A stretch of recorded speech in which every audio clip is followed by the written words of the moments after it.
colega minister, na tour presente aqui. Desculpa-me com a tardança, nós todos temos uma lei muito importante aqui no Parlamento e nós podemos anunciar que a privatização de airways aqui aguarda aceitar por maioria no Parlamento. E essa é realmente uma boa notícia para Aruba. Pero essa aqui também é uma boa notícia para Aruba. Desde o momento que eu ia sair fora do edifício que era abandonado, e era um dolor para o mira, um edifício assim icônico, que não está guardado usar. Um monumento com valor histórico enormemente grande.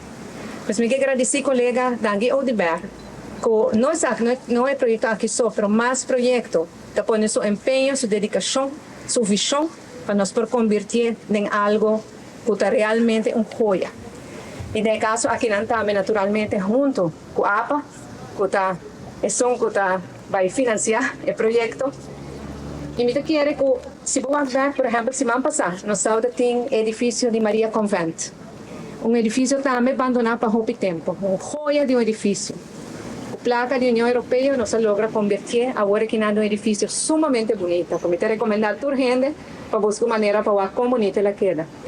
Agora que você convertir algo que tem um valor assim grande, mas que queda atrás, porque cair, quando você convertir em algo bonito, ou não está assim algo simplesmente para o mira.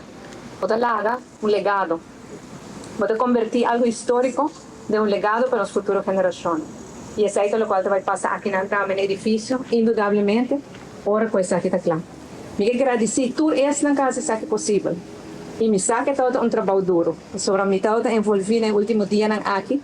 E me sabe que agora que como viaja, agora que botem solução na cena, tem viaja botar encontrar o mais problema com solução. Tem viaja tem gente que tira, para cada solução tira outro problema.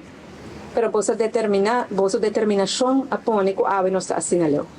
Para bem, danke para o trabalho aqui que você não está fazendo e para o regalo que você não está fazendo para Aruba, mas especialmente para as futuras gerações. Para bem e danke.